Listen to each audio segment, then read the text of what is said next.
Oh, good morning, my Teaserking family. How is everybody today? I'm sure we're all a little bit shocked, but explaining the reasons mark to market. So on their financial statements, they have all these options, probably not any physical. Um, and so at the end of the month, which is today, they mark to market everything. So let's explain what the fuck mark to market means. It's some bullshit. It's trying to get the actual price. So right now we've got, you can see gold was 52.50, and then this big drop here from Europe, and then the 10 o'clock drop, of course, and then it's back up. So yeah, but this is not real. So yeah, it was getting too high for them to market 5,600. So they go and short it the last 2 days. And then on their books, they say, oh, it's 50.51. And oh, silver's 98 on $16 for no reason, just mark to market. Nobody's selling. This is all the paper games. This is all the paper. This is basically Madoff, which we really don't care about because we're not in paper, we're in physical. So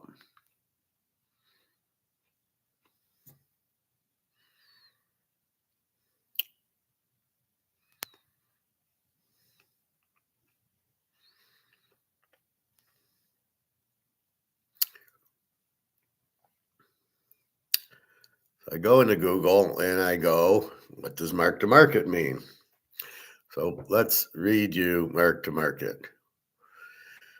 So at the end of the month, they're going to update their books, the banks, and they're going to say, this is how much we have in gold and silver.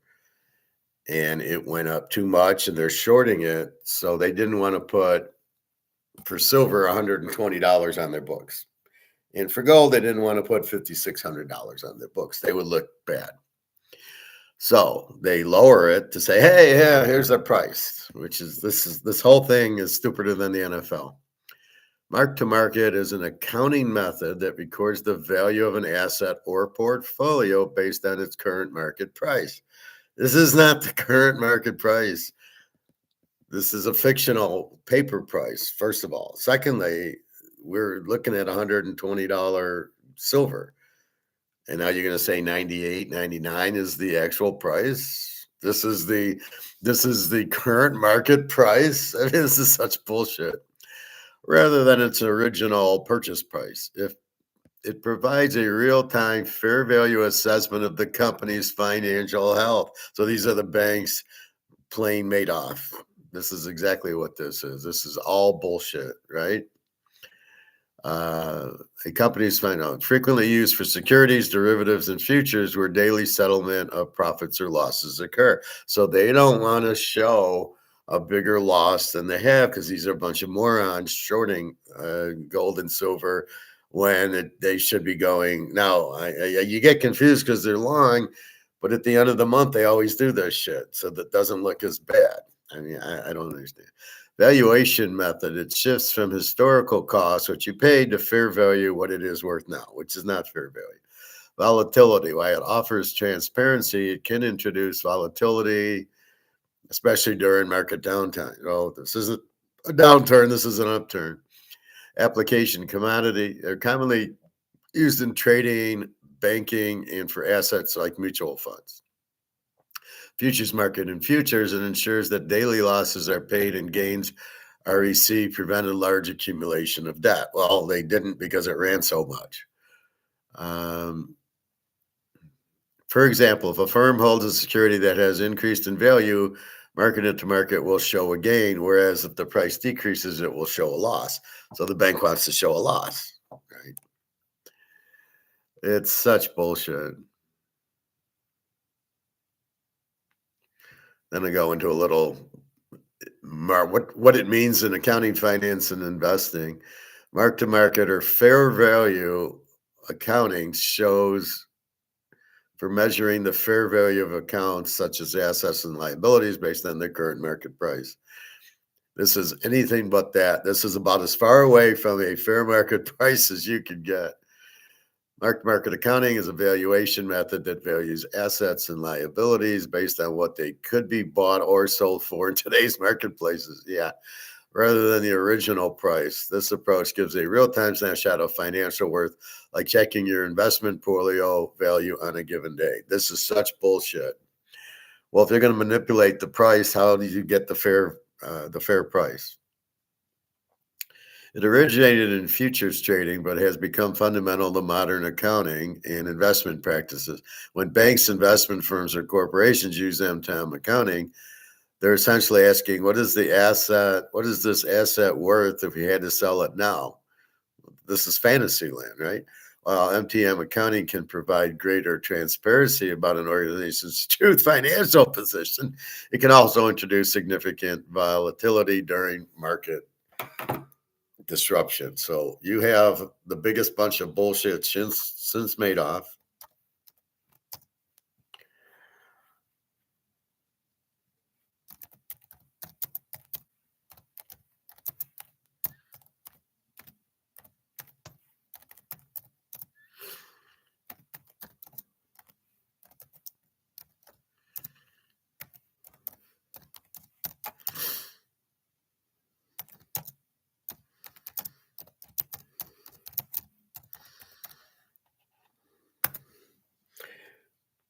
All right, so I'm just telling you in the note, ignore. So this is the biggest bunch of bullshit you've ever heard. So it comes at the end of the month when they want to get a fair. So they don't do it every day. They do it at month end. Okay, what's the month end? Oh, silver's 98, 99. Oh, not the 120 we thought, where we'd be losing our ass on. Now,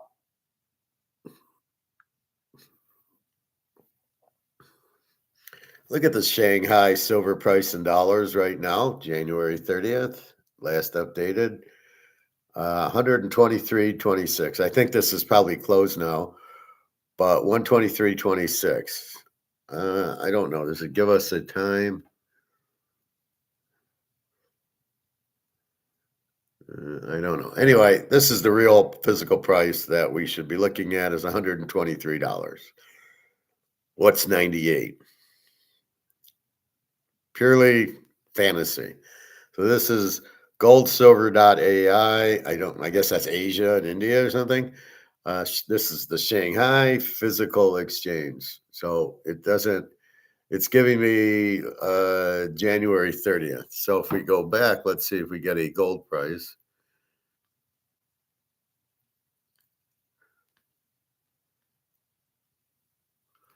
That was a look earlier, 123 to 104, and now it's gone to 99.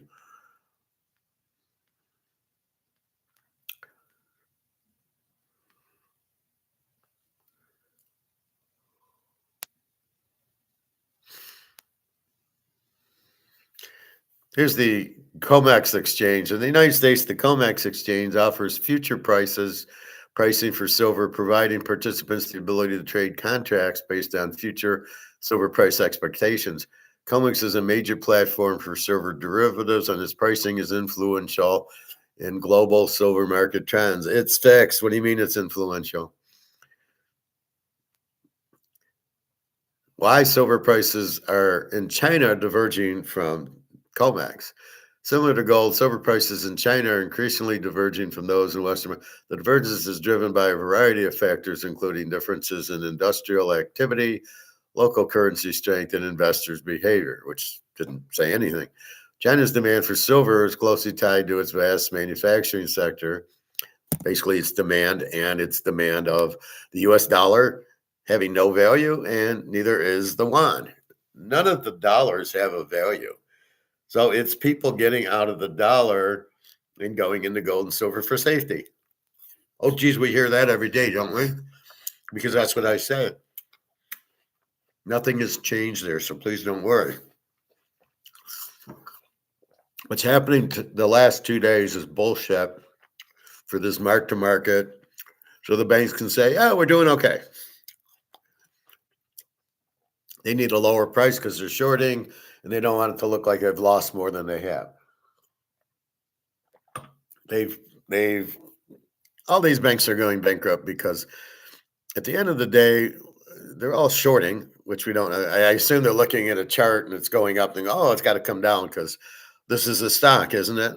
Oh, you mean this isn't a stock? This is actual money and actual assets, and is not does not perform the way stocks do. Oh, I didn't realize that. I thought this was a stock. Oh, the 50-day moving average and this and that, all this bullshit that they use. It's all bullshit. Nothing is real with these morons. It's just like doing a technical trend on New England, even though Tom Brady's gone. Let's still use the New England trend because you know what? It worked in 2008, so we'll keep using it. Absolutely morons. But we understand we're dealing with idiots, right? We know that we're dealing with idiots.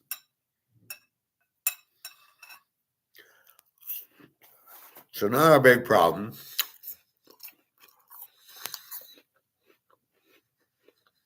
Let's see.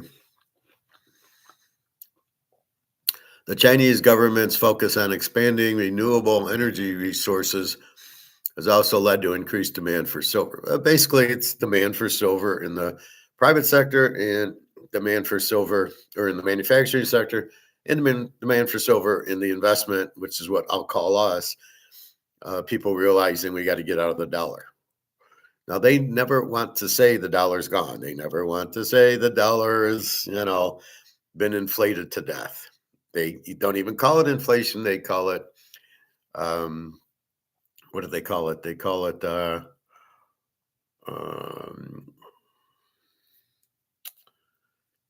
when they take out the gold and silver from the coin, debasement. Right? They call it debasement. They don't even call it inflation. They still think inflation's price. They still think that they can say whatever they want. And everybody's going to believe it because most people are idiots. And if that's what they said, then that's what I'll believe. And then I'll fight you on it. If you try to tell me the truth, I'll fight you on it. As China's influence in the silver market grows, understanding the price divergence between East and West is crucial. This divergence not only reflects regional economic condition, but also provides insight into global trends that could affect future silver supply and demand. Basically, the demand for silver did not change. It's huge. The supply for silver did not change. It's huge. As I stated yesterday, this whole gold silver price ratio is totally meaningless. All it really says is there's less gold that comes out of the ground than silver. What does that have to do with the price? The price is also based on the demand, not just the supply. So if the demand for silver is twice as high as the demand for gold, then the ratio goes reverse. Now silver is 2-to-1 to gold instead of 1-to-2. Because again, it's the industrial use that gold doesn't have. All the banks buying gold, but as gold gets more and more expensive, they're going to buy silver. Let's go back and see if we can get the gold price because I kind of typed in silver. Yeah, what is the Shanghai?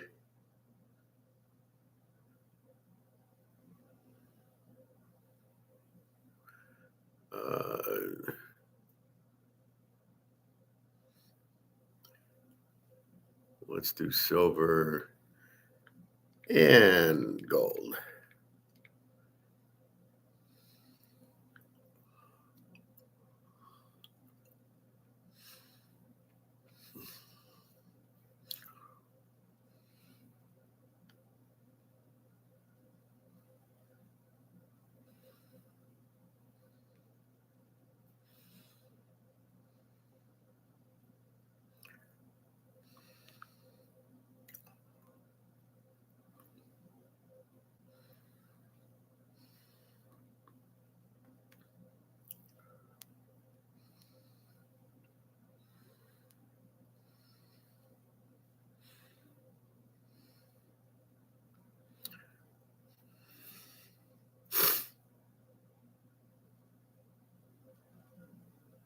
Oh, they haven't released them yet.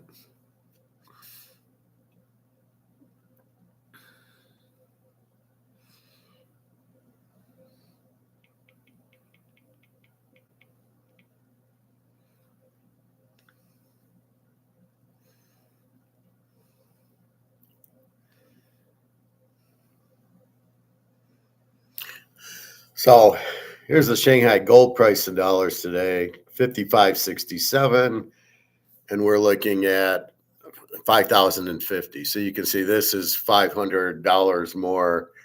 This is in US dollars per ounce. This is the Shanghai gold price. So we're going to be looking at this more because this is telling us more. But at this point, we want to look at the silver.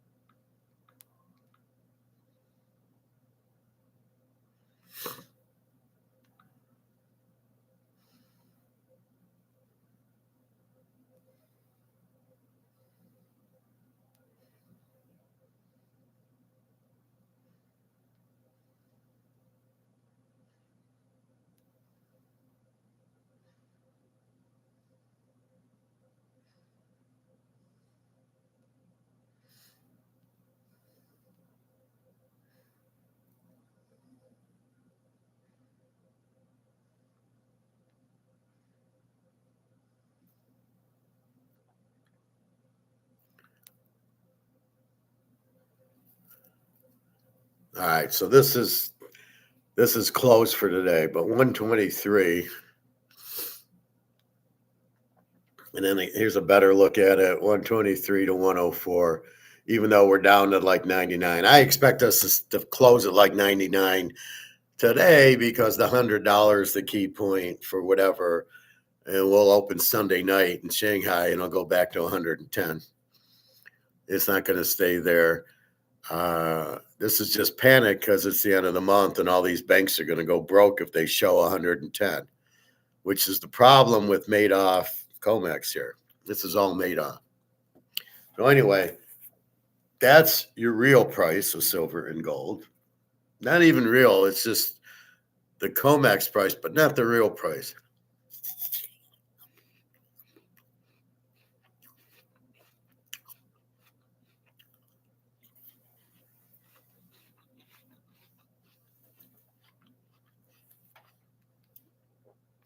So again, please don't worry about it. 5031, but this is like 10 o'clock time, and then 9607. Again, this is just paper, so the banks look good. This is the problem with COMEX. It should be blowing up, but we're still seeing gold over 5,000, which is good, and silver at 96, which a week ago it was at 90. It was at 99.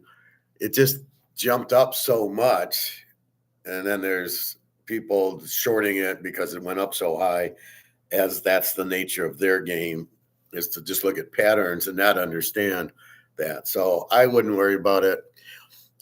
You'll be fine. We own physical, so we ignore this, right? We have this. None of this was sold. Keep in mind, this is only a paper. In the paper option market is where it's dropping, not in the physical market.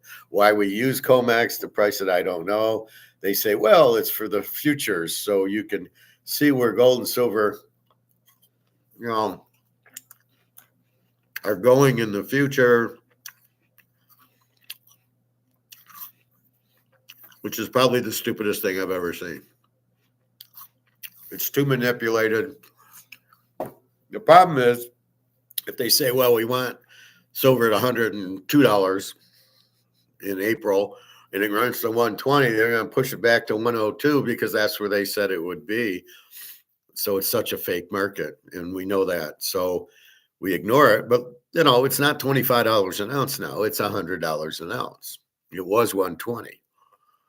And so, even then it was still 111. This is only because it's the market day, which is the last day of the month. So when we open up Monday, expect it back in the hundreds.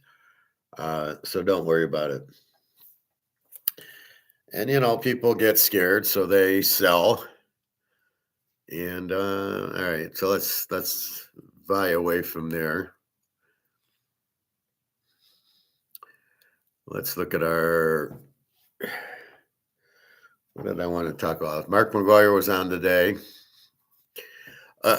Pretty good. Super Bowl. Let's quickly look at New England, Seattle, 4.5, 45.5. So it's gone down from 46.5 to 45.5,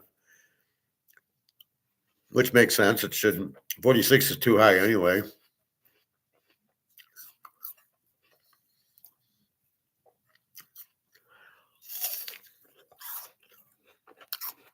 The spread on the game should be Seattle 7 and total about 42, 44. So we already got it in at 46 under 52 and 4.5 plus 1.5.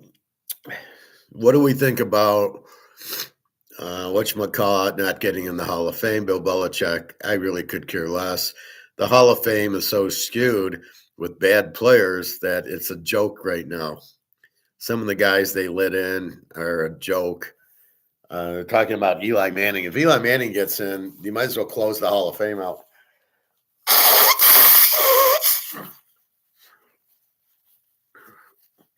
I mean, that'll be like Arch Manning being the number one pick in the draft, even though he sucks. I did a look on Mendoza last year. So this year, okay, they won the title. Last year at Cal, he had 16 touchdowns and 6 picks.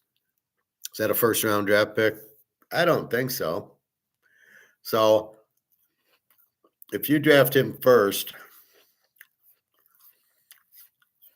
you're in big trouble because you got a guy who's average at best. Indiana, he'll be like the Alabama quarterbacks and the Ohio State quarterbacks. They're good in college. Excuse me. They're good in college because they have a balanced offense. So Alabama with Derrick Henry, and they could still throw the ball, right? How hard is it to play quarterback? I'll give it to Henry, and then they stack the line for Henry, and then the receivers are open. But you're not being a quarterback there. You're not really reading defenses. You're just seeing you can count how many men are on the line. Oh, they got 8 in the box, I'll throw. And I get these real fast receivers. If they have 7, I'll give the ball to Henry. This is the problem with the quarterbacks. So this is what Mendoza did. He didn't really have a running attack at Cal. You put him on Indiana with a good running attack and a good defense, and now he makes some throws. There's no way this guy – well, first of all, he's better than Cam Ward, but Cam Ward should never have been drafted number 1 overall. That's just a joke. And you got the same thing here. Mendoza's not a number 1. He's not Joe Montana. Okay, he's not Stafford. He's not Mahomes. And the ironic part, Mahomes wasn't drafted number 1. He was like late first round.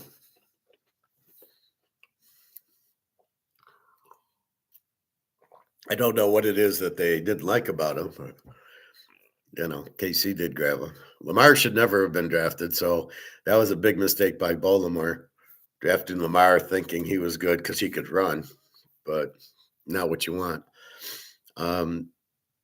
So when we look at Mendoza, he's not going to help. He'll go to the Raiders. They'll win 3 games. He'll do nothing there. Let's say he went to KC, he'd just be a backup to Mahomes. Or Buffalo, he'd be a backup to Allen. Or LA, I don't even know if he'd be the backup to Stafford because you got Stenson Benson there from Georgia as the backup. So he'd be a nice backup. That's it. He's not like Cam Ward is not a starting quarterback. You're not winning with him, just like you're not winning with Bryce Young at Carolina. These guys aren't very good. Yeah, they run a little bit. second and 10, and they're coming, and oh, I can run for 5 yards. Oh, great. Yeah, we'll win a lot of games like that. But basically, he's not a number. He's not a Joe Montana, who went in the third round, by the way. So it shows you how bad the GMs are, picking Cam Ward in the first pick, and Mendoza probably in the first pick, and Montana in the third round, and Brady in the sixth round, and Mahomes late in the first round. So it shows you they're just clueless. They see the name. Oh, I'll take this guy. Oh, I'll take him. I'll take Darnell. He's been in the league like 10 years, and the guy sucked. He's just lucky now. I mean, he's on a good team with a good running attack. But anyway, the Hall of Fame lets in too many guys that have no business being in there. And Belichick, was he a good coach? I don't know, because when he didn't have Brady, he didn't do shit. I don't know when he came, but in the beginning years, they didn't do shit. They had Drew Bledsoe, who was average. Then Brady comes in and didn't even play him the first year.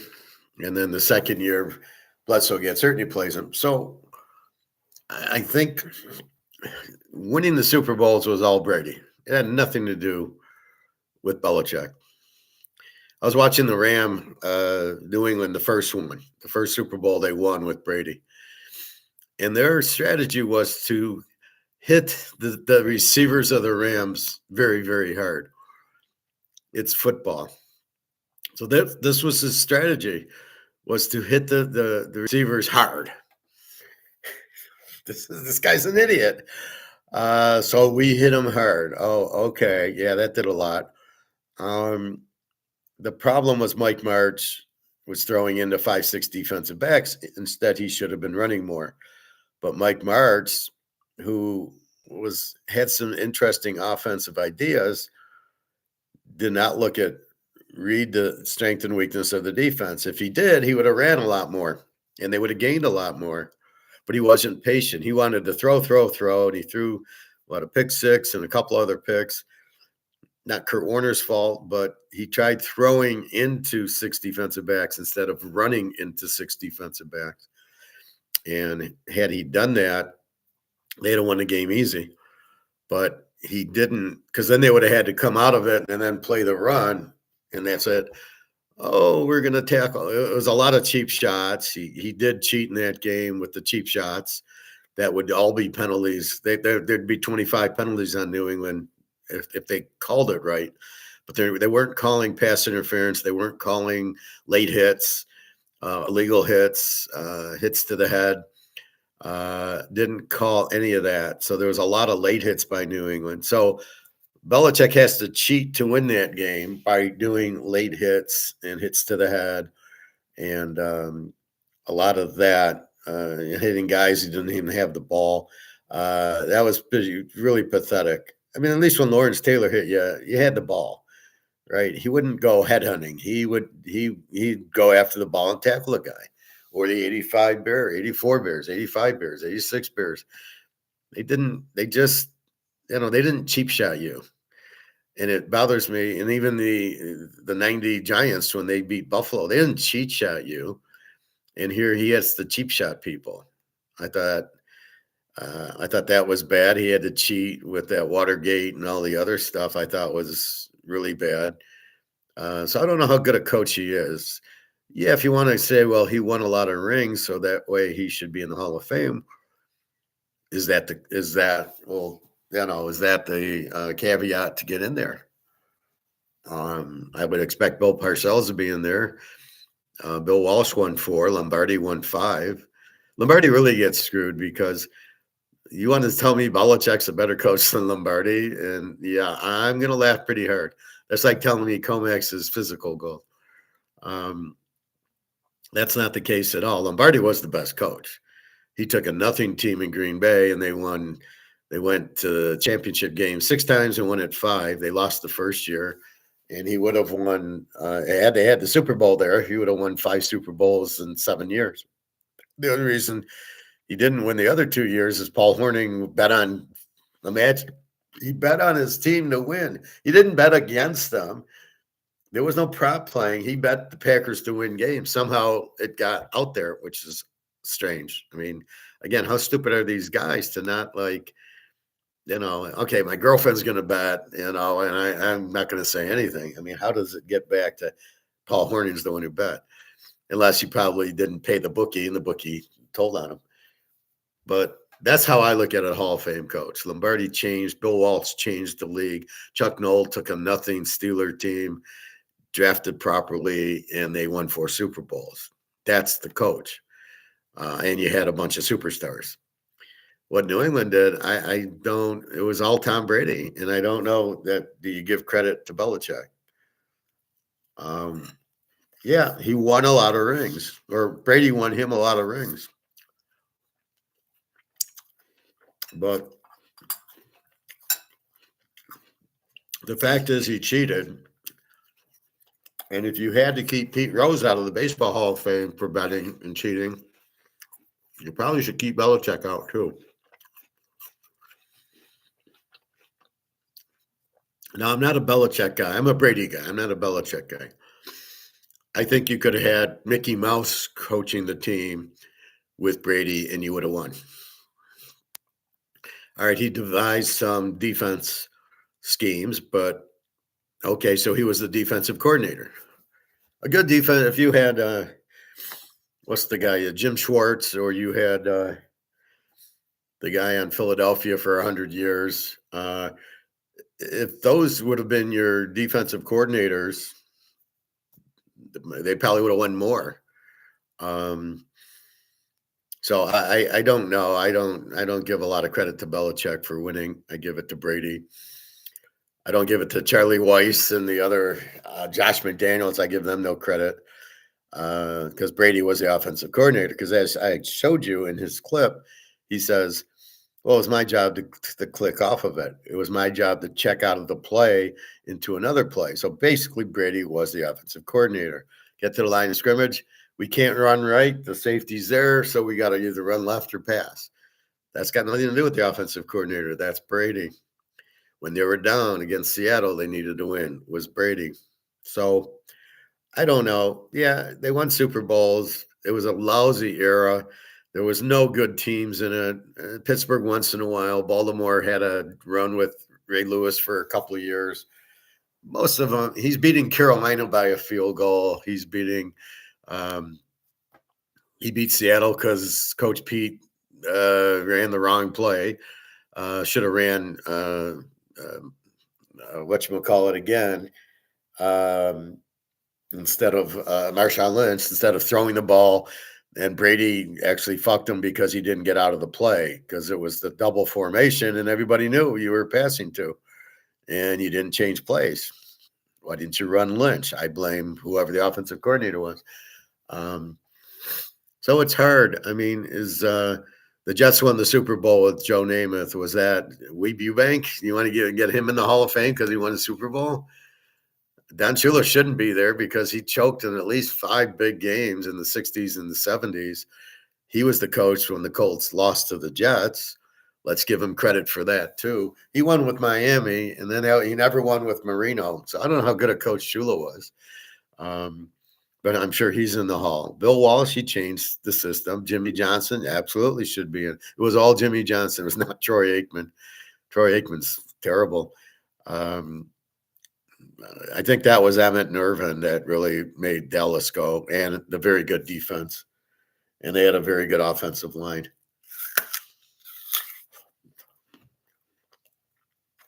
So how much does a coach should get value on that?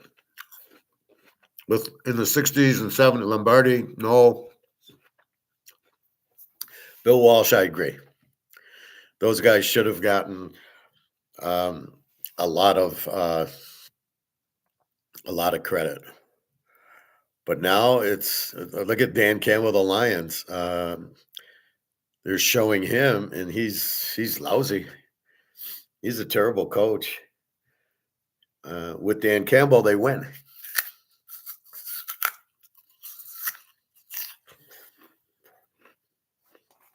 Right? They go 15-2. What happened in the playoff game against Washington? You fucked the game against the Niners by kicking field goals instead of, like, should have kicked field goals instead of going for it on fourth down. Your decisions lost the best chance the Lions ever had of going to the Super Bowl, and they'll never get there again. Because now you got to draft in the 15s and 20s, and you're going to get lousy picks, and the GM can't pick. Anybody can pick the first 10 picks of the draft and get a wide receiver and a running back and Hutchinson, who is no good anymore. And you got Golf, who's a choke. Your offensive line fell apart. Okay, you got Penei Sewell with the 10th pick or whatever. That was easy pickings, right? You're picking the first 10 picks. A moron can make those picks. What have you done in the 3rd, 4th, 5th, 6th, 7th round? Nothing. You got Golf. You don't even realize he's bad. Why do you think the Rams got rid of him? So you're not understanding the guys are winners or losers. You coach hard, but all your defense gets hurt because you've got them running around. You got to tackle where you're going to the grocery store, so everybody tackles and breaks their legs and their arms, and none of them can play. So you've got a lot of issues with that. But what have you done? I mean, then Ben Johnson leaves, and you go 9-8. You didn't play any good teams, and you lost to Minnesota with high school quarterback Browsmer and J.J. McCarthy there, who both suck, and you couldn't beat them, and then you lose by a game. And credit for beating the Bears twice. I don't know how you did that. And then Green Bay got you twice. So you're 2-4 in your own division, and you're losing to Minnesota because you can't make calls against the blitz. Are you kidding me? You want to say you're a good coach. You go on 4th down all the time, and you can't read a blitz, and you're a good coach. I don't think so. You can't judge a good offensive and defensive coordinator. You've never had one. Your defense gave up over 30 2 years ago, and last year over 30. And your offense is terrible. You had 2 bad offensive coordinators that you had to take the play calling, and it wasn't very good. And that leaves you with you now took an offensive coordinator from Arizona who had a 15 offense. Wow, that's going to be good. Yeah, I can't wait to see the Lions score 16 points a game. Well, he was at Arizona and they had injuries. So does everybody. What does that mean? Brissett actually wasn't too bad. I mean, that wasn't really your problem. Marvin Harrison's your problem because he stinks. And they did get Connors hurt. The running back was good. But in this league, you got to be able to get more than 15 points a game. So why would you get and sign this offensive coordinator? Does that make any sense to anybody? So we'll bring in an offensive coordinator, got 15 points a game in Arizona, and we'll think he's good. Geez, I don't know, but I don't think. How about the guy at Texas Tech? How about the guy at Baylor, TCU? Why didn't you get those offensive coordinators? Bring in some college. Ohio State, no, they didn't score this year. I wouldn't get Indiana's. How about the offensive coordinator at Ole Miss who puts up 40 points a game? Or Tennessee? Why don't you get the Tennessee offensive coordinator? And while you're at it, draft Joey Aguilar. So the guy on the radio show in Detroit says there's no good quarterbacks to draft, and he didn't like Tagovailoa because he's 5'9", 180 pounds. And apparently he's got an attitude, which, of course, he doesn't know the guy personally. Didn't look like he had an attitude when they beat Tennessee and when they beat Alabama and when they almost beat Texas. Forget the 5'9", 180. He beat Alabama. That's what's important is his skill on the field, not how tall he is and not that he weighs 180. He's able to run. He's got a great arm. He can read defenses. What's the problem here? Oh, he's too small. So you'd rather have a guy who's 6'2", 220, who can't hit the broadside of a barn? Or do they have Lamar who can run but can't even throw the ball?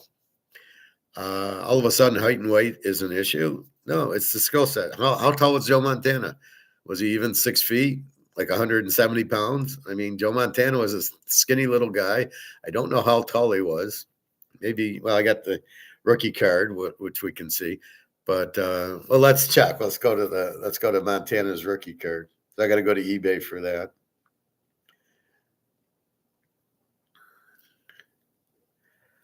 Let's see. How tall was Joe Montana? Because Pavio's about the same as Joe Montana, I would say.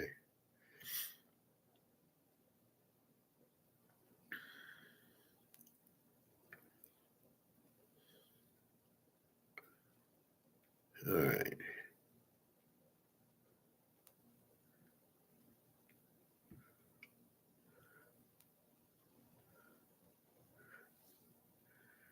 He was 6'2", 200 pounds.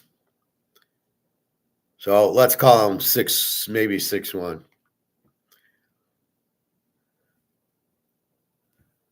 Here's a Mantle rookie card, PSA 4, 160,000 for PSA 4, but it's the Mantle rookie card. And then here's two different markets. This guy wants 72,000, and this guy wants 125,000. So anyway, we will see.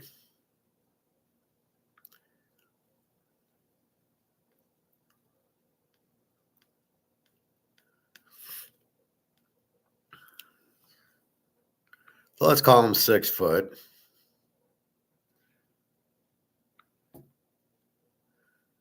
So we got the stock market down a whopping $400.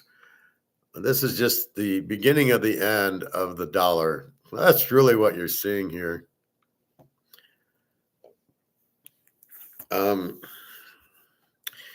So again, why are you so obsessed with 5'9"? How tall was Drew Brees? Well, I can go there. I won't go to every quarterback, but I'm sure he wasn't 6'4". But why does that matter? So you're using it as it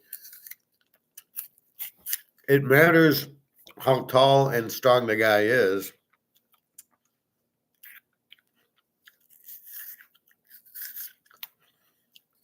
If he's going to be a big quarterback, which has been proven wrong. Look at your giant guy, Phil Simms. Was he 6'2", 6'4"? He sucked. Jeff Hostetler, 6'2", 6'4". He was better than Simms, but wasn't great. So where does height? Dan McGuire was 6'8", and how did he do? Oh yeah, he sucked. Ryan Leaf, 6'5", 6'6". Oh yeah, he couldn't complete a pass.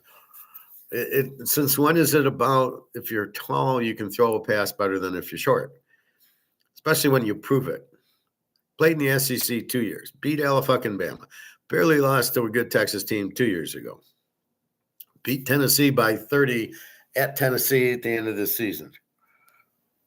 What the hell are you talking about? He's too short. Oh, his attitude. The hell are you talking about? Everybody's got an attitude, especially now. That doesn't mean you're not a good football player. So I would definitely think Pavia is the first quarterback I would take. I wouldn't take him at the first pick. If I'm drafting for the Raiders, my first pick's Ruben Bain from Miami or Bailey from Texas Tech.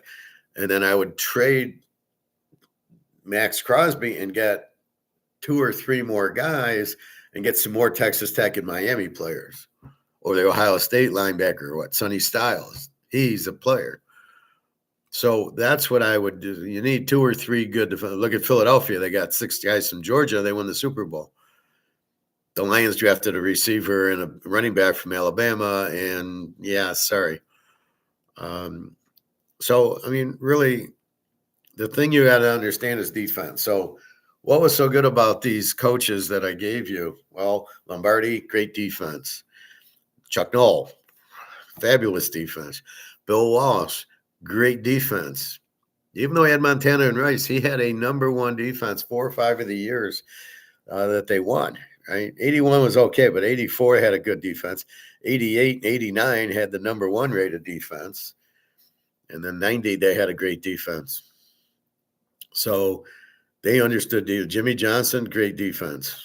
Joe Gibbs, great defense for Washington. Don Shula, he had a decent, they played a zone in 71, 72 that nobody saw. Bill Arnsparger came in and brought in the zone. And so teams weren't used to it, right?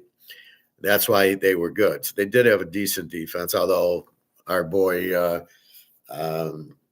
Stabler ripped them apart, right? And then see a hands game in 74, he ripped them apart. In the 72 game, no, they didn't play Oakland in 72. Pittsburgh played them. I think in 71, they shut out Oakland like 30-0. All right. So they were getting used to the zone. But Shula never had a good defense with Marino. That's why I saw YouTube, like, why did Marino never win a Super Bowl? Because you win with defense. It's very simple. You have Ray Lewis. You have a better chance winning with a Ray Lewis and a Lawrence Taylor, superstar defensive players, than you do with a Dan Marino and a Dan Fouts. That's why they didn't win. They never had a strong defense, or they never rested the defense. The defense would be on the field for a 10-play drive on the other team for 8 minutes. He'd come in, boom, boom, throw past the Duper Clayton, and there's a touchdown. Yeah, you just tired out your own defense, you idiot. So, yeah, you scored, but then you start turning the ball over and your defense is exhausted. That's why they never won. So Don Shula, I don't know. He was not a defensive coach. Keep in mind, he coached the Baltimore Colts in the 60s, and he never could beat Lombardi.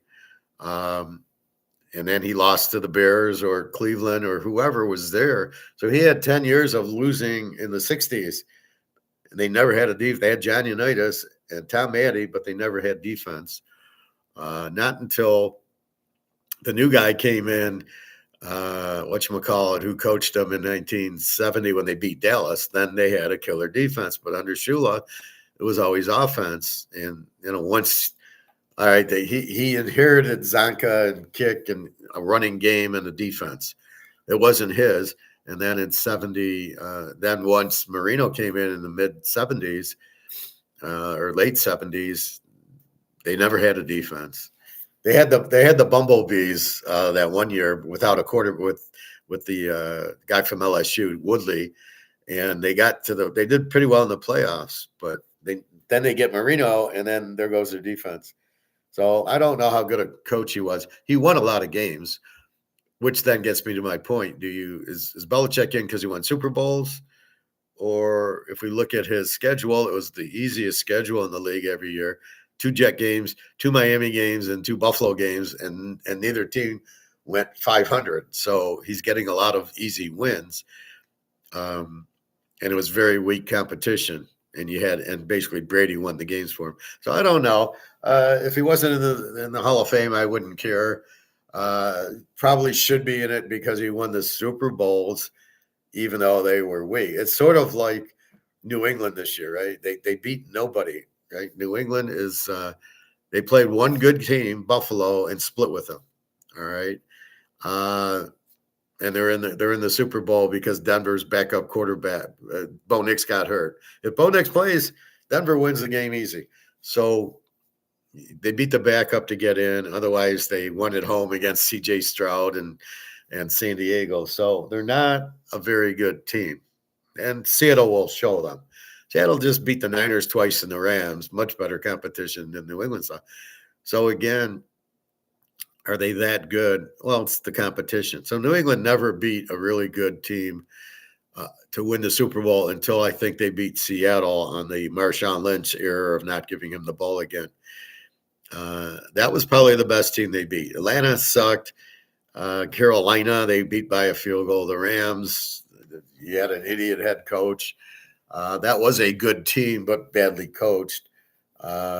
Philadelphia, I mean, Andy Reid sucked at Philly. He couldn't win a big one. And that goes to the same thing now. Is Andy Reid a Hall of Fame coach because now he's won a couple of Super Bowls because he got Mahomes. Well, his first year there, he had Adam Smith, and is it Adam Smith? Uh, Whatever. And they couldn't win anything. So why does the coach get in the Hall of Fame? Because he wins Super Bowls or because he wins in the regular season? Don Shula, he won 2 Super Bowls. He lost about 8. He lost about 8 championship games, right? Because he lost all those games with the Colts to Green Bay like 3 times, and the Vikings and the Browns in the late 60s. Then he lost the Super Bowl to the Jets, which was fixed, but whatever. So that's the point. What are we grading at? Like baseball, it's easy. You hit 300, you're in. You hit 500 home runs, you're in. Too many of these old guys that stink should not be in. Too many of these linemen or, well, he was okay. Let's put him in. Let's put Billy Bob in. Joe Bob from North Dallas 40. Let's put him in the Hall of Fame. I think if you just look at it, I take the Raiders. Stabler should be in. Blitnikoff should be in. Cliff Branch should be in. Sheldon Upshaw should be in. Nobody on their defense. Well, Jack Tatum should be in. And that's it. That's that. Just by watching the game, those guys were Hall of Famers. I don't even know if John Madden was a Hall of Famer. Yeah, we love John Madden. He's nice. He's funny. Wasn't a good coach. Couldn't beat Pittsburgh until the injuries. He won 1 Super Bowl. He lost several games. He lost the Jet game. He lost the Chief game. The big games he lose. He did. No, he wasn't the coach against Lombardi. They were in the Super Bowl too, and they didn't come back till '76. It was like 8-9 years. They couldn't beat the Jets. They couldn't beat the Chiefs. They couldn't, whoever. They couldn't the Steelers twice. So they did struggle. So does that make him a Hall of Famer? And that's really the issue. What makes them a Hall of Famer? Belichick, you take Brady away, and they didn't do shit. So when Brady left to go to Tampa, he didn't even make the playoffs. So do you look at that coach? Or it's like Andy Reid with Mahomes. Is Andy Reid that good? Well, Andy Reid lost five division championship, NFC championship games with Donovan McNabb. Was he a good coach? Well, he got him there. Well, they had weak competition. So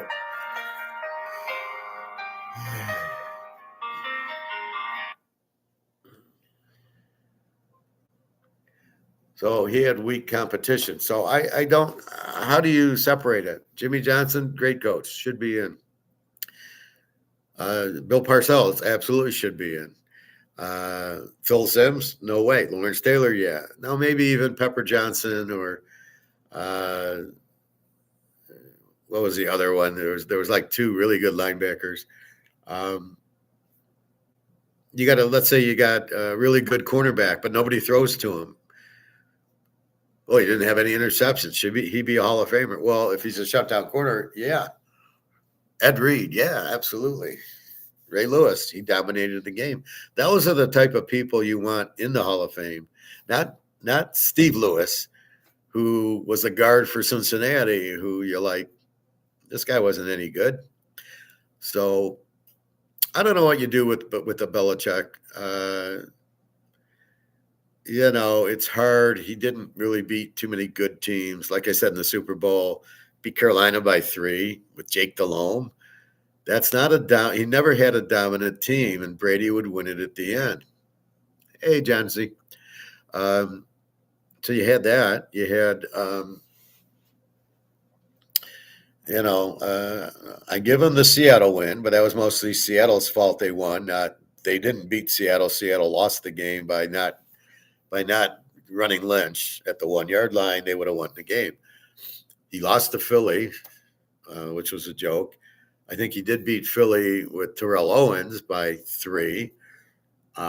He beat none of the games were meaningful that you could even remember. You never blew anybody out. It was always close games, and that one game he cost them the Super Bowl by benching the defensive, the cornerback, and the guy's crying on the bench, and everybody's in shock. I think that was against Philly, so you cost them that Super Bowl. You're not a great coach. Great coach doesn't make the guys cry and sits them out for no reason. What did he wet his bed? I mean, it's so stupid. What do you think of his cheating scandals? Well, I think that's definitely a problem. Shows bad character. Why did you have? If you're a good coach, do you need to cheat to win? I guarantee you, Jimmy Johnson didn't do that, or Don Shula, or Lombardi never would cheat. So I think it relates to Pete Rose. Pete Rose didn't make the Hall of Fame for betting because he cheated. Right? He did something against the rules, and it kept him out. Do I think Pete Rose should have been in? Absolutely, because he got 4,000 hits. Otherwise, why have a Hall of Fame? I don't understand why Barry Bonds and Mark McGwire aren't in. Barry Bonds hit 790 home runs. He should be in the Hall of Fame. If he's not in it, it's not a Hall of Fame then. It's a joke. If Bill Belichick had to cheat to win, then he shouldn't be in either. I mean, how come you don't hear anybody else cheating to win? Deflating the ball, spying on the teams. Why is this only Belichick? Oh, I need an edge? Well, you're such a great coach. What do you mean you need an edge? Bill Walsh didn't need an edge. Lombardi didn't need an edge. Bill Parcells didn't need an edge. Joe Gibbs, Jimmy Johnson, Chuck Noll. You ever think Chuck Noll would cheat? Never in a million years would Chuck Noll cheat. Never. He was very serious, and this is what we need to do to win. And by the way, I have Joe Green, Jack Lambert, Jack Ham, Mel Blount. Yeah, I don't need to cheat, right? So that's really, yeah, I think the cheating should hurt him. I don't think you can reward it. Well, you cheated, so you deserve to be in. I do. I definitely think that's a problem. And like I said, even winning the Super Bowls was against very little competition. So it was an era where there was not really too many good teams. Like I said, Baltimore and Pittsburgh had their teams early. He beat the Rams, was probably the best team he beat. And that was just a fluke. In that game he cheated. Like I said, he had to cheat to beat the Rams by late hits, personal fouls, and the refs didn't. It was like, well, the refs won't call a lot in the Super Bowl, so let's cheat. Let's hit the guys late and hit them hard, and because that's the only way we can win because they're a better team. So we're going to cheat to win.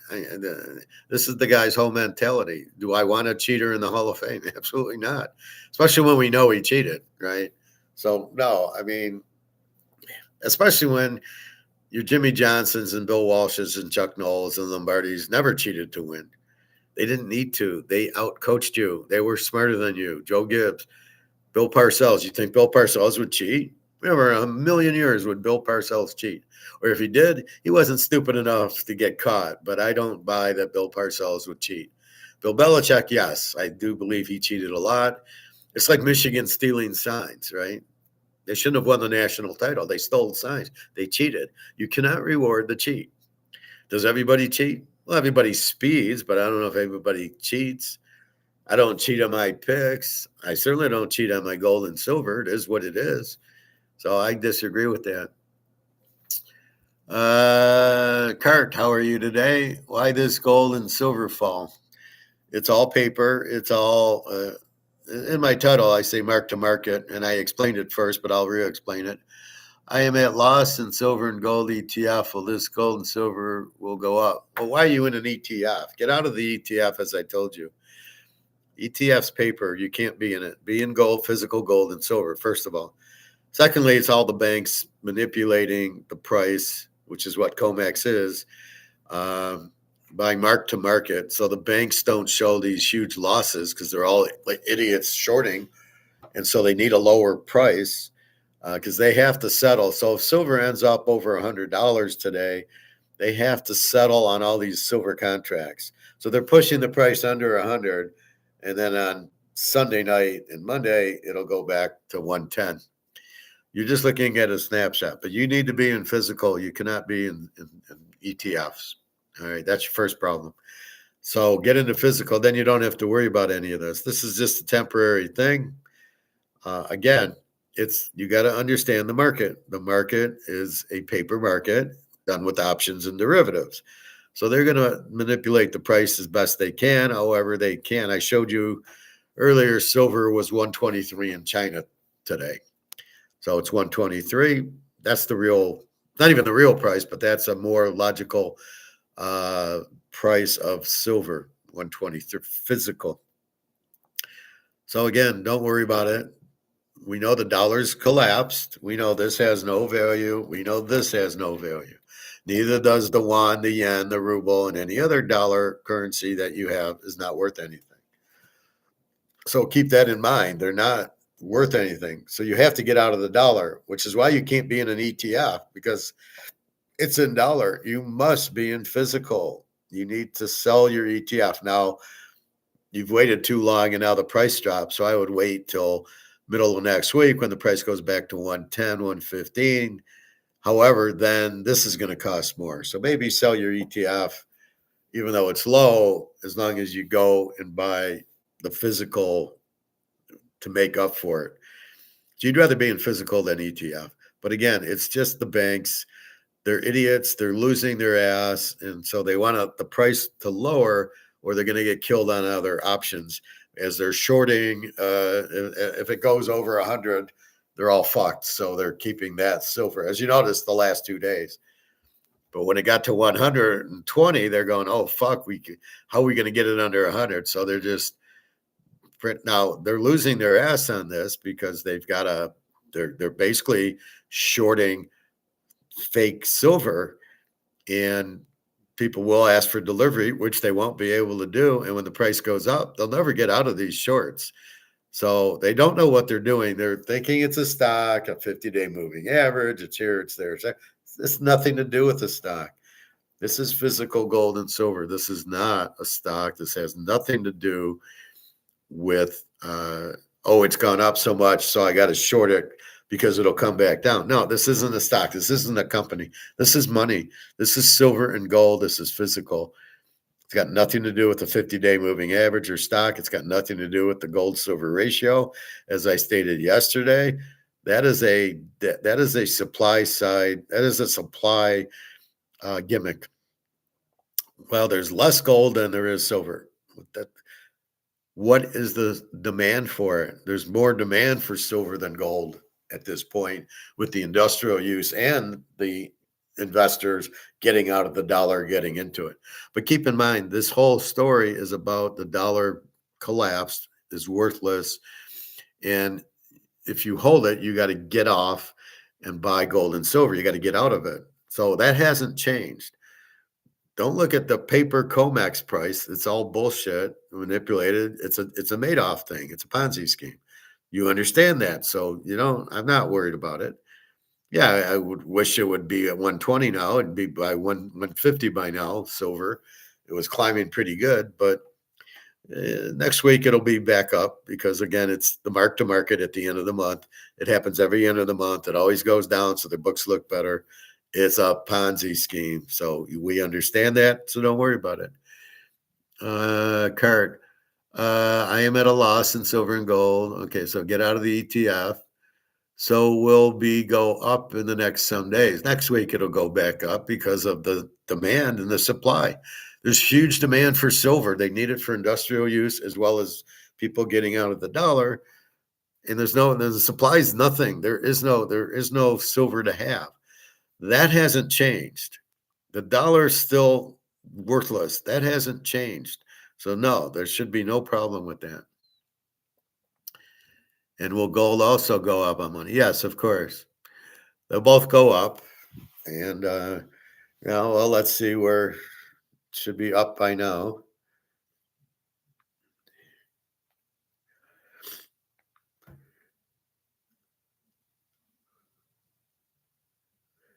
So gold's up to 50.72.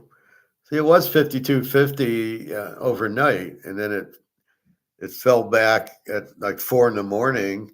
Well, Europe shot it down, and then it went back up, and then it went back down to 5,000, and now it's 50.72. So it'll be back at 5,500 soon. And this 93.62, uh, that's just temporary. That'll zoom back to 100. That's all bullshit, right? So keep.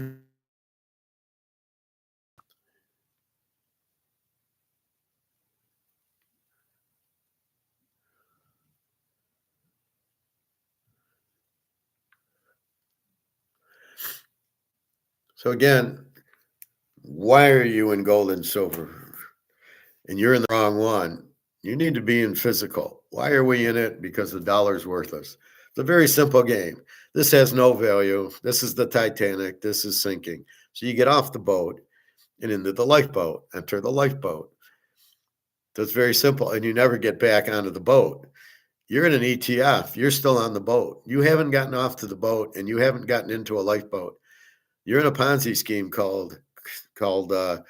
ETFs is not real. It's a Ponzi scheme. You will never get physical. And the problem is, since the dollar is worthless, so will the ETF. So your game is to get out of this. You didn't get out of it. You're in an ETF. The goal of the game is to get this. And then you watch it go up. And it will, because it's the whole world. This is just the US, this COMEX. And the rest of the world's all in physical. China, Russia, India, all the BRICS countries.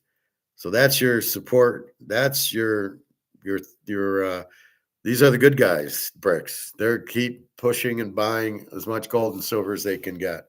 So there'll always be demand for the gold and silver, which will force the price up. You're not getting any more supply, so it has to go up. This is just bullshit. This is Madoff at his best, shorting it down, and it's not real. And it'll spring back up next week. We'll be back over 110, and we'll just know that's what it is. But they're just trying to push it down, but it's not going to happen. But what is the difference? Both are losing their price, man. Well, physical silver is real, an ETF is not. You don't want paper. This is what I'm trying to tell you. There is no both price. There's one price. The price we see is paper price, right? So this price is not a physical price at all.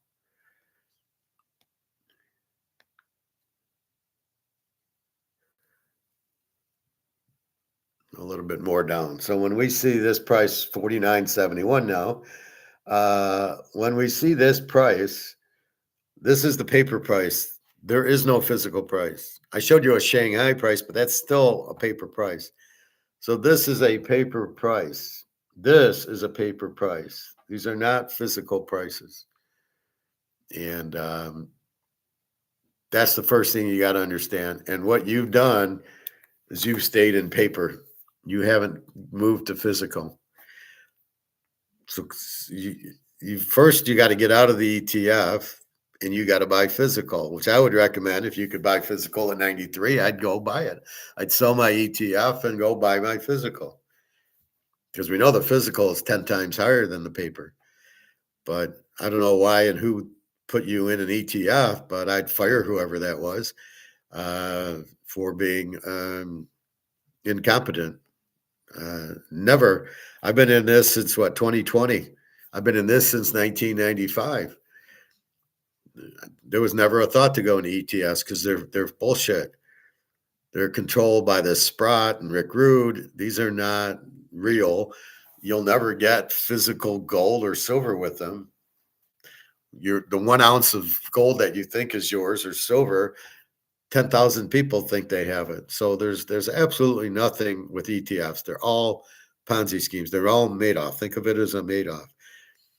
There is no physical price. This is the problem. This is what Shanghai is doing in Russia. They're starting to come out with a physical price. And you saw, I showed you silver is 123. That's the real physical price. So there's no, you're seeing it drop, but it's bullshit. It's not real. It's an illusion. And they're trying to get you out of your position. Bitcoin went down to 82,000. Are you scared if you're in Bitcoin? Well, you should never be in Bitcoin, but yeah. And I showed you the stock market's down 800, which who cares? That's fake anyway. There's a lot of fake stuff going on. We think NFL games are scripted. Well, that ain't nothing compared to Comax and Bitcoin and that. That's totally made off. And so that's really the point. Um, but what is the difference? Both are losing their price. No, they're not both losing. Like I said, there's one losing the price. The one, it's the paper price is what you're saying. There is no physical price. They use the paper price to price the physical, and they run options, is what they're doing now. They're shorting it with options into a market where they'll never be able to cover, into a market that's bullshit. So again, you just don't worry that the banks are all going broke. There should be arbitrage where people should be buying it at 95 and running to China and selling it for 125, but there isn't because they don't have any physical gold or silver. It is so it's so limited right now that people don't have it, so they can't even arbitrage it. In other words, I could take, I could go buy some for 93 and go to China and sell it for 123 and go make $35 an ounce, guaranteed, locked in. Well, why aren't they doing that? Because there's no silver here. So the banks are just going broke, and where are they getting the money from? They're printing the money. They're just running the printing press, which makes the dollar worth nothing.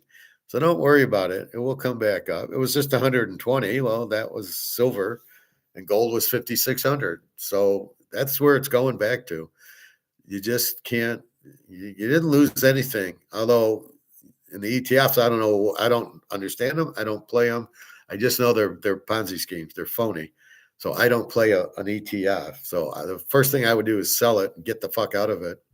And any stocks or anything else you have, I don't care if you're from India or Timbuktu, sell out of your ETF, get the money, and go buy gold and silver as quick as you can before it goes back to 120. In China, it's 128. Well, I saw 123 or 4. So that's the real price, 128. See, it's not coming down in the US. This is all Ponzi scheme here. This is all made off what you're seeing in the COMEX.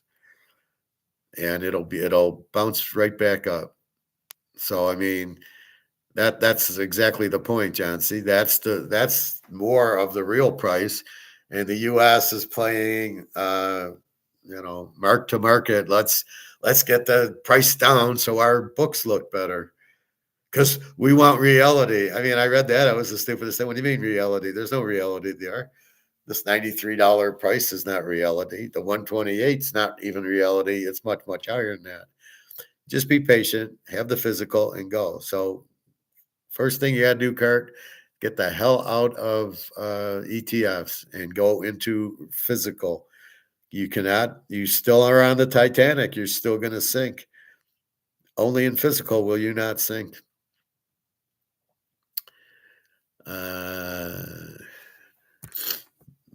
Dandre Martin, welcome to the class, Dandre. I haven't seen you before, I don't think. Do we still buy at highs or wait a bit? Oh, just buy now. This is the low. This is a bargain price. You can get silver at 93, buy it. I mean, in the long run, you're way ahead of the game. Just owning it. But yeah, 93, yeah, go buy it. I'm already bought out, right? I bought so much of it at 25 and 30 an ounce that I'm just sitting back. So my perspective is a little different.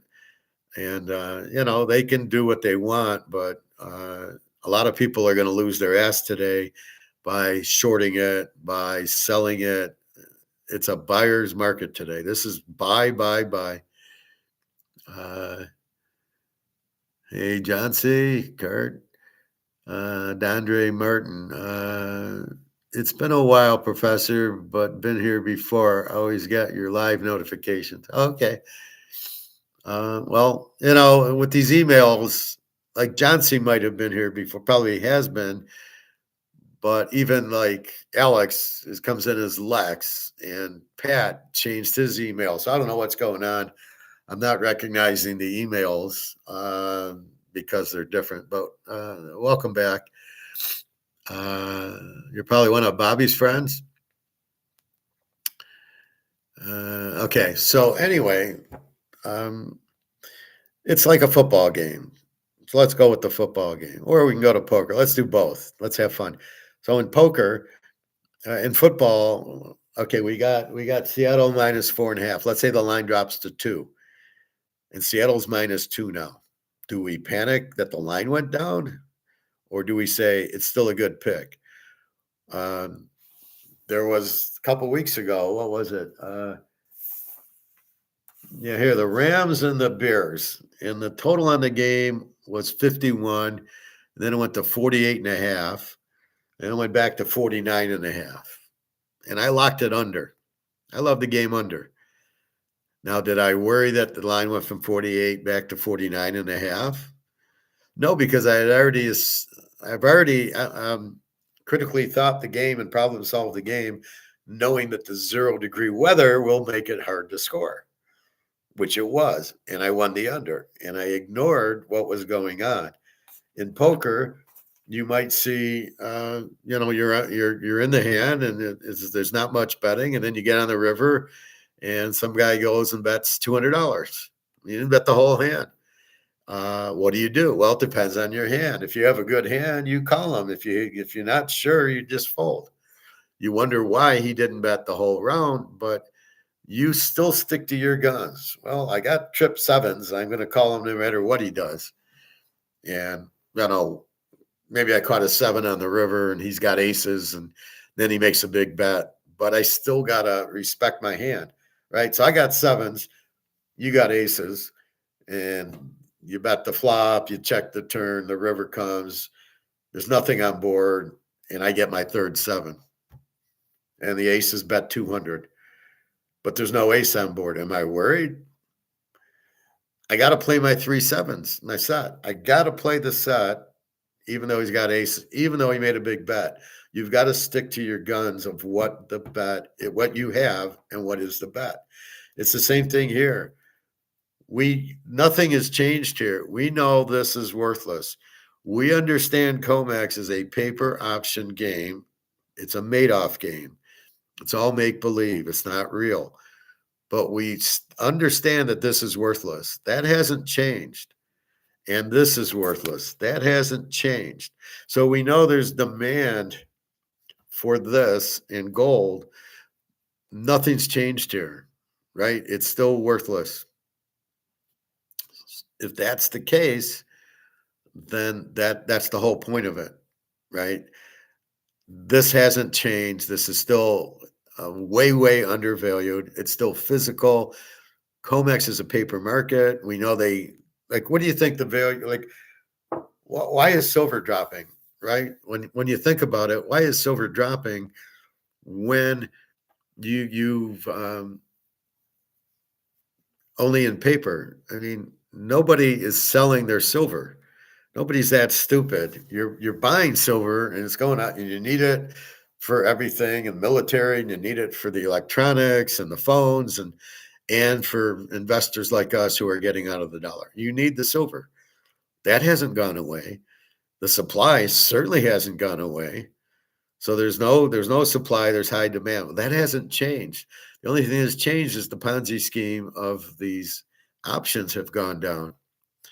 And therefore, you're reacting to the wrong thing. You're reacting to the options going down. I'm reacting to, has anything changed? Has anything changing my bet? The dollar, still worthless. The supply, there isn't any silver. There's no silver, and the demand's still high. The only thing that would get you off is the demand went down, which it didn't. It's not a physical. Nobody is selling tons and tons of silver. Even if we did, even if I sold 10 tons of silver, that wouldn't affect the price, because the price is based on options, not on that. So there's probably algorithms pushing the price down. maybe some other banks pushing the price down because it's mark to market day. So you're seeing this big thing. Wait till Sunday night and China opens up. China's going to eat this up. By it opens about 6:30. By I'd say by 9 it'll be over 100 again, because China, they're going to buy because they're buying physical. So this is why we need a physical exchange, because this would never happen. Because in a physical exchange, the only reason that it would drop is if there's no demand for physical. And when are we going to get that? 20 years? You got BRICS and you got countries joining BRICS. They all need gold. They have a gold-backed currency. So they need gold. So it's not going to drop. I really don't understand this whole why these guys are shorting the options. Like, you have to come up with the money, fellas. Are the banks clueless? So the banks are trying to push the price down. All that's going to happen is people will buy the short on the other. So you short the money, you want it to go down, but then there's buyers, and all the buyers are all going to ask for delivery. What are the banks going to do? Unless the banks are already broke, and if they don't do this, they're going to go broke on Monday.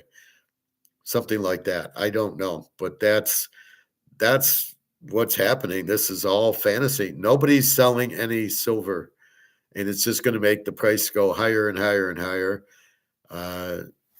Nobody's going, well, I guess I won't go. I mean, you shouldn't sell it because this is paper. At anything, you should buy it. Go to the store and go buy it for 93. If anything, you should do that. But basically, just kind of ignore today. Yeah, it's going down because it's mark to market day. It's the so they can make the books look real and keep the price low, so they don't have such a huge loss on their books. They have a loss, but it's not as huge, and they don't have to cover if it was at 100. So they're pushing it down under 100 for today only, and then as we get into next week, it's going to go, because in the physical world, it's extremely demanded and it's extremely limited. The defense contractors all need silver for their weapons, right? So they're going to buy it. So part of it is to get the price down a little so all these people can buy. But now it did go up quite a bit. In all defense of that, it ran over 100, went up to 110, went up to 120. It was going up a lot each day. So you're going to get, there's really not profit taking, but, selling of, if I bought it at 100 and went to 120, I would sell that option because I made my $20 a contract. So I guess you have some of that, even though that's not the point of this. The point of this is it's extremely limited, and you got to get out of the dollar. And this price should not be going down, and it should never be an option price or a futures price. This should just be a physical pricing mechanism. They're linking physical with paper, and it's bullshit. They're totally different animals. You can't. I got 1 ounce. I can't sell 1,000 ounces with 1 ounce, and that's what you're doing in the paper options. You're selling 5,000 unit contracts, not 50,000 ounces. So nobody's selling an ounce. So this BRICS is in our corner. Well, you're in India, BRICS, so they'll be buying it, and that's all you got to worry about. There's no demand issues, and there's no supply. So this is just temporary because of the day of the month it is. Kurt, I will email you. Okay, feel free. DK, do you think Dan Marino? We're talking gold. He wants to know about Dan Marino. Should he be? Yeah, he should be in the Hall of Fame. He was a great quarterback. The fact they didn't win a Super Bowl had nothing to do with him, is they didn't have a defense. Now, if he was on the 72 and 73 Dolphins, would they have won? Yeah. I mean, that would have been they wouldn't have run Zonka and kick, and they would have had Warfield and Mark Duper on the team. And, but they had a good defense. So, yeah, but I mean, yeah, Marino should be in, but it's that type of quarterback who never won a Super Bowl. Dan Fouts should be in, good quarterbacks like that. But Phil Simms, If he's in, then there's no point of having a Hall of Fame. He sucks. Or Jeff Hostetler or Mark Rippon or any of those guys should never be in it. Lamar should never be in it. He's terrible. He'll probably get in, but he should never be in. You like Ron's Basement, TK? He's on YouTube, talks about silver. I have no idea who you're talking about. I don't listen to most of these idiots. Mark McGuire was on today, had a decent show. He talked. I'm saying a lot what he's saying. There's no change. The inflation's there. The bullion banks are going to have to cover, and that's it. So I don't really see any things. I can show you a little bit of Merck, but if we get to it, but I don't want. I don't. There's nothing I need to really. Mark McGuire shares what's happening in Russia or China, which that information I can only get from him, so I do it.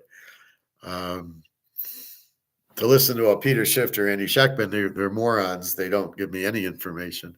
And I don't need to know what money is, and I don't need to know where gold's going or silver's going. I don't need any of that. So let me see. Let's see if there's any announcements. Let's see where we're at now.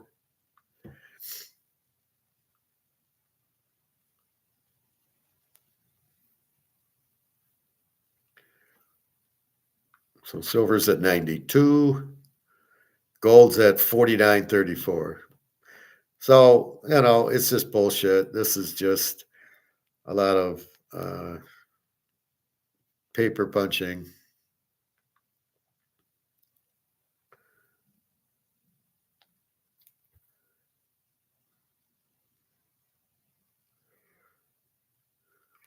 Here's a alligator. Markets as a whole being less stable than they were perhaps yesterday or the month before or the year before. And so I think what we're seeing is cracks in the bond market facade beginning to sort of run, if you like, through the whole system. And these cracks are sort of getting quite wide in some areas where they should be getting wide. A situation in Japan is really extraordinary. The Japanese government and the central bank are thoroughly Keynesian in their approach. In other words, they believe in using credit to stimulate the economy all the time. And the result is that in a nation of savers, you have this extraordinary situation where the government has been able to get away, and the central bank obviously, get away with printing an awful lot of yen credit, if you like. For what purpose? Really, for not really very much purpose. But the thing that's allowed them to do it is the high savings rate, because savers, when they receive these extra yen, tend to save a goodly portion of them, which means that doesn't go into consumption, which means that prices are generally more subdued than they would be, say, in Europe or UK or, dare I say, America. Bond markets as a whole being So he doesn't know what inflation is because he thinks inflation is prices, which it isn't. Now, what could be happening is the banks are getting screwed because of their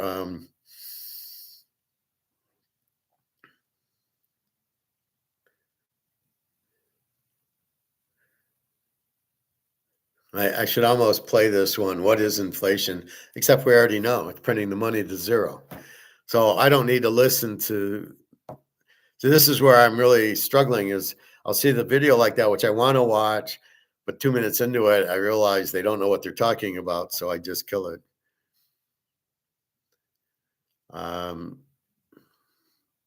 So the question is,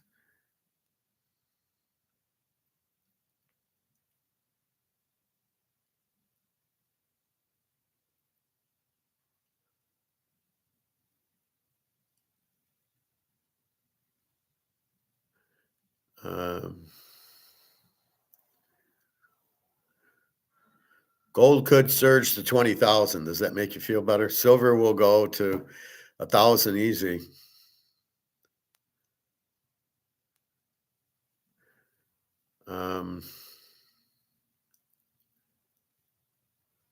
Anyway, so basically what you have is again, it's all paper. And now you've got people panicking, people needing money, a lot of people getting laid off, and the money's not worth anything. So you go to the grocery store and it takes more to buy. You need clothes, your utilities, heat and electric are going up. So you need money. So you sell, in this case, the options, or the banks are getting run out and people taking their money out. So the banks have these options or shorting them. I mean, there's many reasons this is happening, but the one that we're worried about is the supply didn't get any better and the demand's still strong for gold and silver. So this is a fantasy thing happening today. Um, so I don't know about. I heard something from the Mr. Fuji guy about, will Trump appoint Judy Shelton and then gold and silver go up because she's a gold and silver person? And I guess the announcements today, I have no idea. That's what I was kind of looking at, but I don't know. I don't think it matters. Again, it's got nothing to do with the fact that the dollar is absolutely worthless, and you got to get into gold and silver. So this is just a little snapshot. Does it make sense? Silver's down $20 today. Does that make sense? Nobody's selling. Keep in mind, COMEX is not physical. It's not, oh, everybody's selling their silver, and so the price is going down. I mean, nobody's selling a thing. This price has just got nothing to do with that. And we know China is 123. So they're sitting there laughing. So yeah, you should be able to buy it for 93 here and sell it for 123 there if there was any left. So I think COMEX is done. And I think this is the banks trying to bail themselves out at the end of the month. And just ignore it. We'll take a look at it Monday and we'll see it, everything back. Silver will climb back to 110 and gold will climb back to 5,500. Once it's there, it comes back.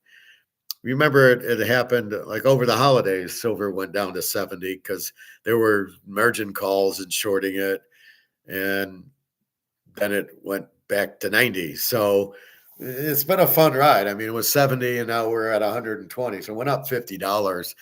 So it has gone up a lot. And most people are idiots, are sitting there going, oh, I'm going to profit take because it went up to 120, and they're going to sell their options or whatever, however you buy on COMEX, since it's not a market item. And again, why are we looking at futures for physical gold and silver price? It makes no sense. All right, let's see. So let's watch a little Mark McGuire.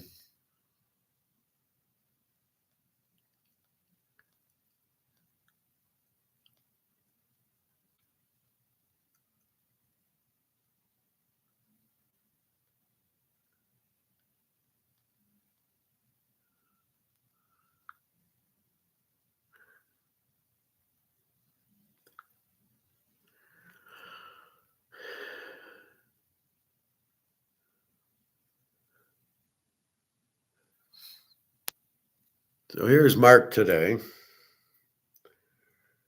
We'll just play a little of it.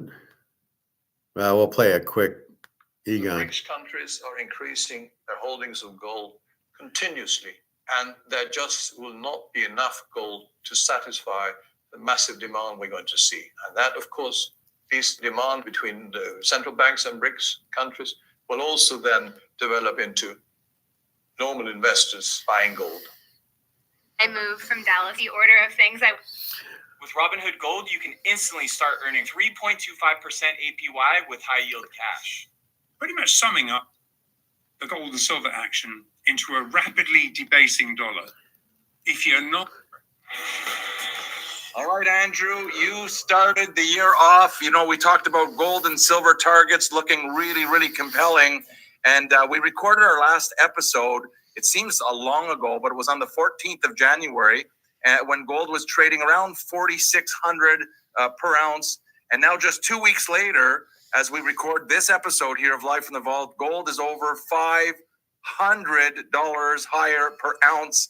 And just as you predicted, you know, the waiting buyers were sitting there at $5,000 and they jumped on board in big numbers. And also, let's go to silver for a second, Andrew.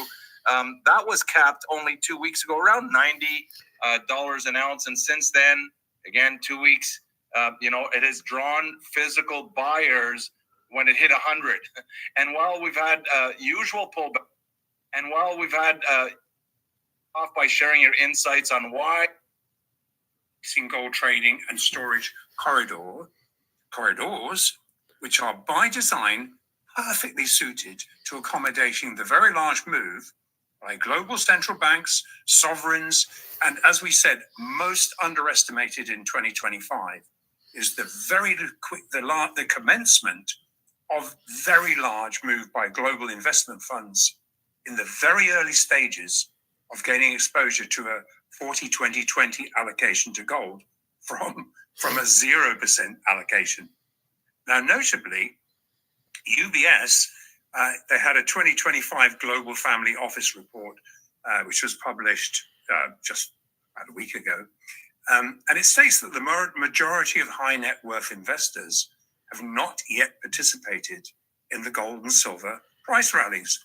And their survey showed that family offices reported an average allocation to precious metals of just 2%. Now, it's this fresh money that will now invest at this next higher staging point that we're closely tracking. Now, speaking of so-called bubbles, this CTA fund investment demand has only just begun to really take off. And this fresh demand alone is sufficient to drive gold up. It's that simple.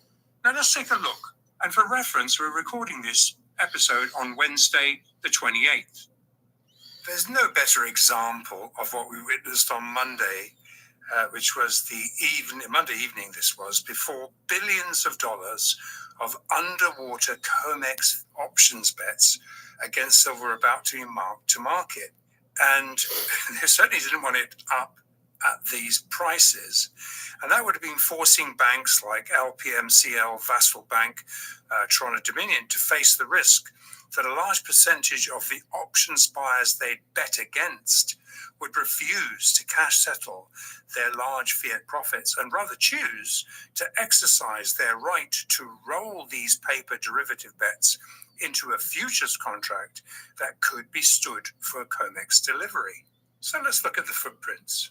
So following Monday's 117.70 all-time high print into the pit to close, a 9% related silver margin increase kicked in, raising the cost to carry to 5,000 ounce contract, that is, to $53,000, which was 8,000 higher than Friday's level.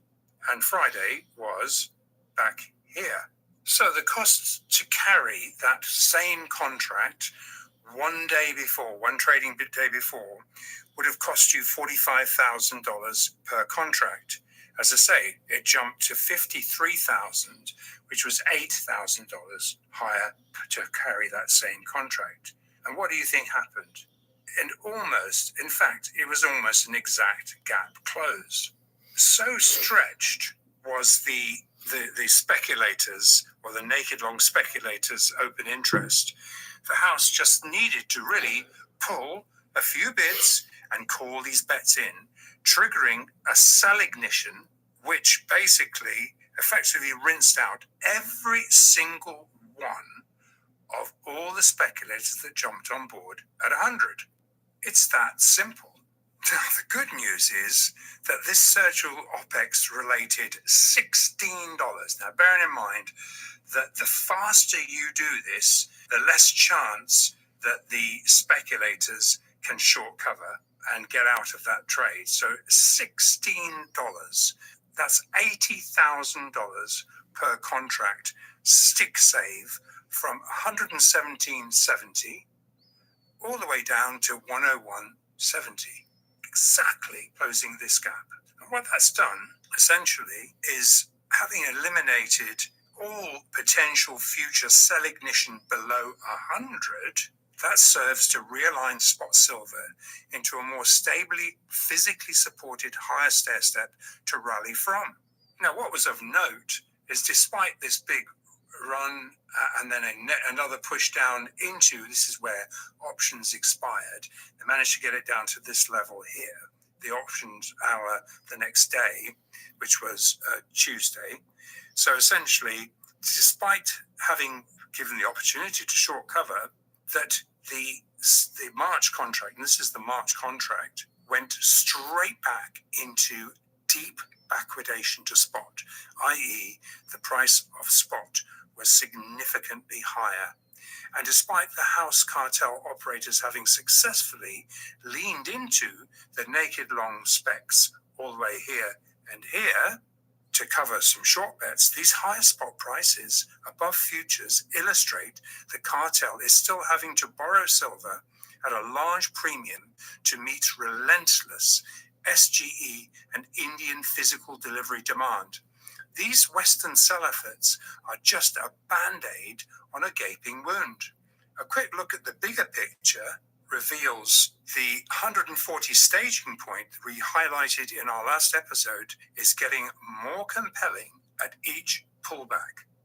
And here's futures, and here's spot. Note how the rally really took off after the export controls were officially introduced. So what looked like, even I've put this in to suggest maybe the first quarter and unprecedented silver shortages that they bet against. Now, if they are not bailed out, that amounts to really a potential too big to fail daisy chain bank collapse. This is high alert.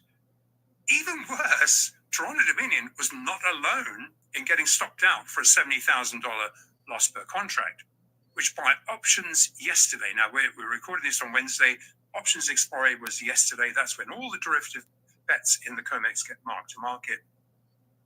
And it just exposed the Toronto Dominion to, they still had some active written naked shorts. So in other words, if they had, in the derivatives market, what they did was highly leveraged. They bet that silver would not go over a certain price, probably 78 or thereabouts. And while these bets on silver were likely somewhat delta hedged, meaning they'd taken some offset in the futures market, these have yet to be crystallized at market. Look at the prices. And that is, so what will happen is next month, because they're trading the March contract, which expires on the 24th of February, they have to mark those to market.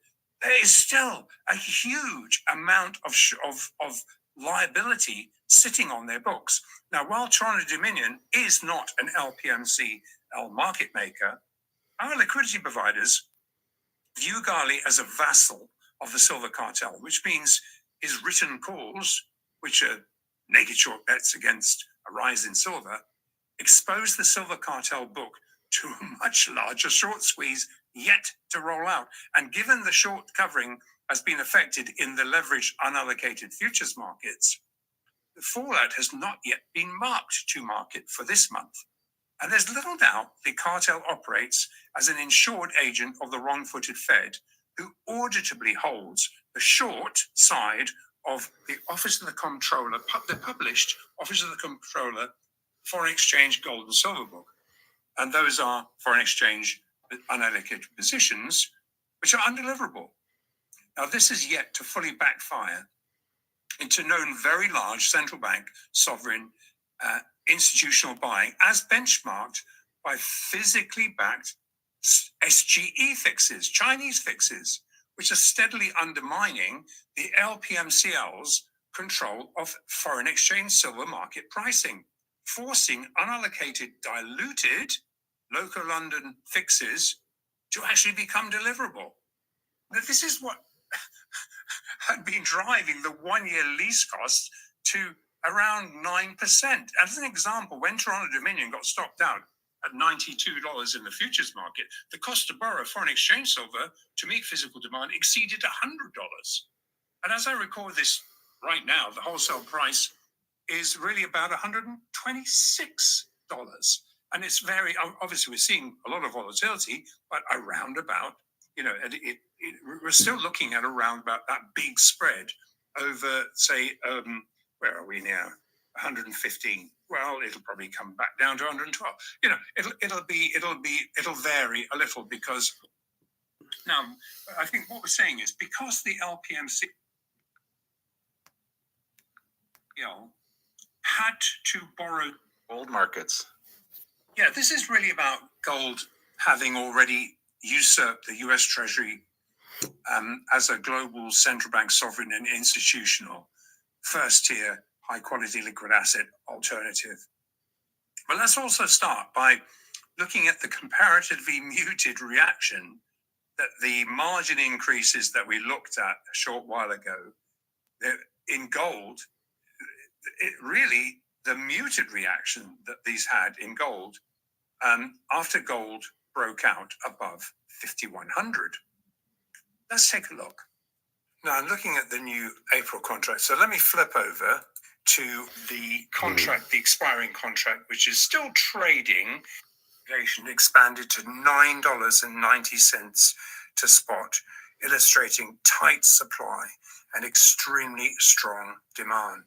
And if we look at the spot market and not the futures market, liquidity providers reported very strong spot gold demand into the far more muted spec futures market flush. So basically, it's just there's a lot of demand, there's low supply. COMEX, China and BRICS have huge demand for gold and silver, and all the industrial have huge demand for silver. So what we're seeing is just bullshit.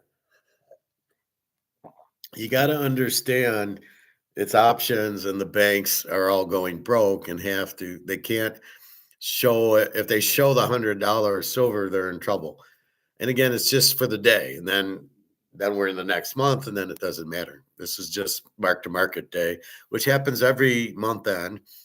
We always see gold and silver drop a little bit, and then after the next week, it always goes back up. As long as we have very huge demand and very low supply, it has to go, which is why we hold physical. Anyway, so that's it. A little Mark McGuire. He was okay today.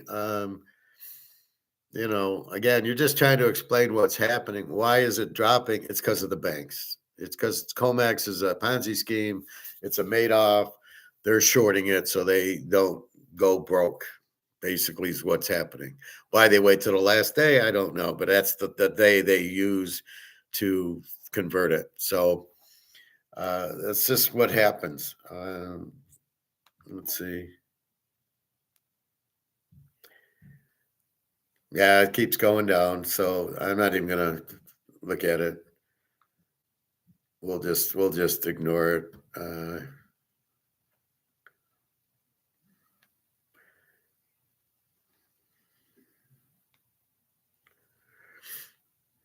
So anyway, we'll talk more. Well, we'll see where it ends. Talk about it tomorrow, but we know what's going on. It's just absolutely. There's kind of like fear, so a lot of people are shorting and getting out of the paper market, which we don't care about. We care about the physical market. And China's still 123, 125. Let's see if I get an updated Chinese price.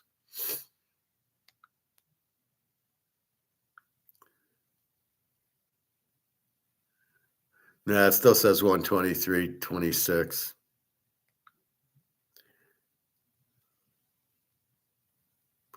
Let's see if I go into a live price.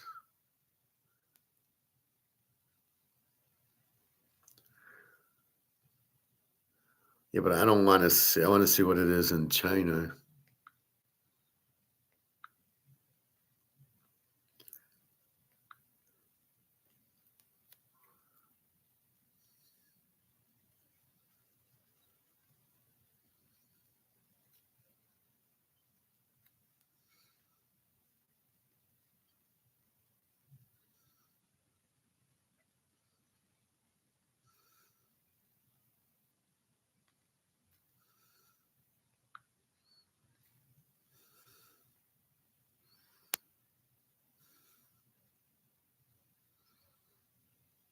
Yeah, I keep getting the U.S. price, which we know what that is.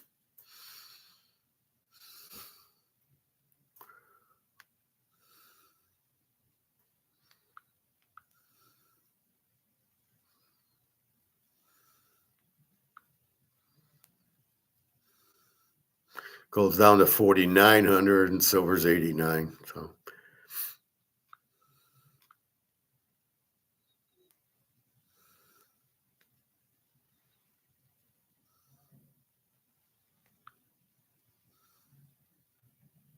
yeah, it just says 123. All right. Well, that's about it. So again, keep in mind in the physical market that we're in the physical world we're in, it's highly demanded and very short supply. This is just some banking bullshit. This shows you how corrupt the banks are. They're trying to get the price down so they can get out of their options, is all that's happening. And they're doing it now while China's off and Europe's off. 1 o'clock is 8 o'clock in Europe. So they can't really buy it, right? So it's the U.S. dumping and nobody's there to buy. They'll, believe me, China, Russia will be buying Sunday night. So it's 1 o'clock. It closes at like 5. They could push it down, but it's coming back up. So keep that in mind. So don't worry about it. Just keep your physical. Might take a week and we'll be back where we were because that's where the free market demand is. The supply didn't get any better. So this is not going to stay. So this is just mark to market day. So don't panic. We'll be fine. All right. Yeah. If I have the gold and silver, I got it. I'm not worried about it. All right. That's it. Super Bowl again. Seattle 30, New England 10. I don't think Drake May is going to do a lot against that defense. I'm a little curious on Darnell, but I'm betting on Kenneth Walker, and Seattle's defense is better than New England. So that's where I'm at. Hopefully, Darnell won't make too many errors. He's starting to get better as he did against the Rams, who don't have a great defense. The Niners have a pretty good defense, and he looked pretty good there. So he's played a good game against the Niners to get the 1 seed, then in the playoffs, beat the Niners, beat the Rams. So he's getting more comfortable. They're getting good plays to run. And New England didn't show anything against Denver. Yeah, it was cold there. I get it. They were okay against Houston, and they didn't do anything against San Diego. So we'll see. Anyway, have a good day. Don't panic too much. www.teaserking.com. Just relax. It's just one of those, when it went up from 110 to 120, it's the same thing. So that's okay. Silver will get back. It's been over 100, so it broke that barrier. So that's where it goes. And gold's been over 5,500. It'll go back there. But occasionally the banks are the idiots. As Alex Alligator said about Keynesians, they don't understand gold and things like that. So they're, because where are the banks getting their money? They're just printing their money and dumping it. They don't have money. So it's the value of the dollar is gone. And so the banks are about to collapse, as is COMEX. That's all this is. This is the last straw. We keep saying COMEX is done, and it should be. And why it's allowed to stay open, I don't know. But the banks hold all these options on their books, and they're all going to go broke, but they're just delaying it. So we'll see what happens. Anyway, just try to relax and just, go golfing or do something else. And we'll look at it Sunday night. We'll Monday, Tuesday, we'll see. It should all jump back. All right. Have a good day. www.teaserking.com. All right. Let me see. Did I take my picture?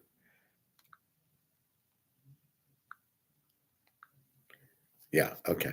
All right. Have a good day, everybody. Take care.